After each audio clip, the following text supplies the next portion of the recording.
سبحان ربك رب العزة عما يصفون. الرحمن الرحیم. یا ایھا الذین آمنوا لا تکونوا کالذین کفروا وقالوا لاخوانهم اذا ضربوا فی الارض او كانوا غزا لو كانوا عندنا ما ماتوا وما قتلوا لیجعل اللہ ذلک حسرۃ فی قلوبہم واللہ یحیی فیمیت واللہ بما تعملون بصیر. مومنو، تم ان لوگوں کی طرح مت ہو جانا جو کافر ہیں اور کہتے ہیں اپنے بھائیوں کی نسبت جب کسی سرزمین میں سفر کرتے ہیں یا وہ غازی ہوتے ہیں، اگر یہ ہمارے پاس رہتے تو نہ مرتے اور نہ مارے جاتے، تاکہ اللہ اس بات کو ان کے دلوں میں موجب حسرت کر دے.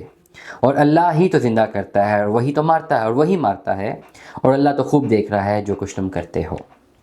اور اگر تم اللہ کی راہ میں مارے جاؤ یا مر جاؤ تو ضرور اللہ کی مغفرت اور رحمت بہتر ہے ان سے جن کو یہ لوگ جمع کر رہے ہیں. اور اگر تم مر گئے یا مارے گئے تو ضرور تم اللہ ہی کے پاس جمع کیے جاؤ گے. اس کے بعد اللہ ہی کی رحمت سے آپ ان کے ساتھ نرم رہیں، اور اگر آپ خو سخت طبیعت ہوتے تو یہ سب آپ کے پاس سے منتشر ہو جاتے. تو آپ ان کو معاف کر دیجئے اور ان کے لیے استغفار کر دیجئے، اور ان سے خاص خاص باتوں میں مشورہ لیتے رہا کیجئے. پھر جب آپ رائے پختہ کر لیں تو اللہ ہی پر اعتماد کیجئے، بلا شبہ اللہ اعتماد کرنے والوں سے محبت کرتا ہے.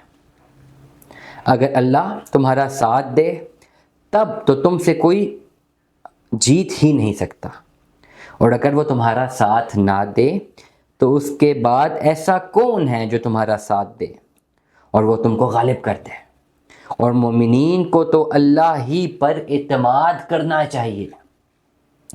اور یہ نبی کی شان کے خلاف ہے کہ وہ خیانت کرے، اور جو شخص خیانت کرے گا تو اپنی اس خیانت کی ہوئی چیز کے قیامت کے دن حاضر کرے گا. پھر ہر شخص اپنے اعمال کا بدلہ پورا پورا پائے گا اور ان پر کوئی ظلم نہ ہوگا.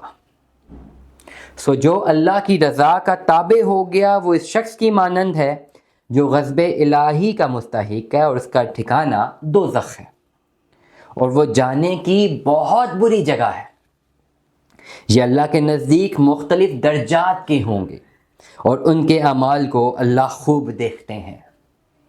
بے شک مومنین پر اللہ کا بڑا احسان ہے کہ اس نے ان میں انہی کے جن سے ایک رسول مبعوث کیا جو اللہ کی آیات کو ان کو پڑھ کر سناتا ہے اور ان کو پاکیزہ بناتا ہے. اور انہیں کتاب اور حکمت کی باتیں سکھاتا ہے، اور یہ لوگ اس سے پہلے کھلی ہوئی گمراہی میں تھے.